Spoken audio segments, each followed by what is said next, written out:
Guys, അപ്പോൾ ഇന്നത്തെ special നമ്മുടെ ബ്രോക്കോളി റൈസ് ആണ്.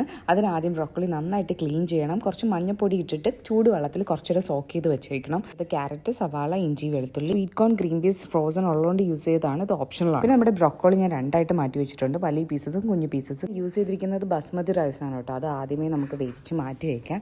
അപ്പോൾ അതേ നമുക്ക് 2 മുട്ട എടുത്തിട്ടുണ്ട്. അതിലേക്ക് ഉപ്പും കുരുമുളകും കൂടി ഇട്ട് നന്നായിട്ട് ചിക്കി അത് മാറ്റി വയ്ക്കാം. പിന്നെ അതേ എണ്ണയിലേക്ക് തന്നെ നമുക്ക് ഇഞ്ചി, വെളുത്തുള്ളി, സവാള, ക്യാരറ്റ് നന്നായിട്ട് വഴറ്റിയിട്ട് പിന്നെ നമ്മുടെ ബ്രോക്കോളിയും ചെയ്യണം. അപ്പോൾ ഈ ബ്രോക്കോളി ഇതിൽ ചെറിയ പീസസ് ആയിരുന്നില്ലേ, അതാണ് കേട്ടോ ഞാനിതിൽ ആഡ് ചെയ്തിരിക്കുന്നത്. പിന്നെ എൻ്റെ ഉണ്ടായിരുന്ന സ്വീറ്റ് കോണും ഗ്രീൻ പീസും ഇത് ഫ്രോസൺ ആയതുകൊണ്ട് ഞാൻ ചൂടുവെള്ളത്തിൽ ഇട്ടിരിക്കുമായിരുന്നു.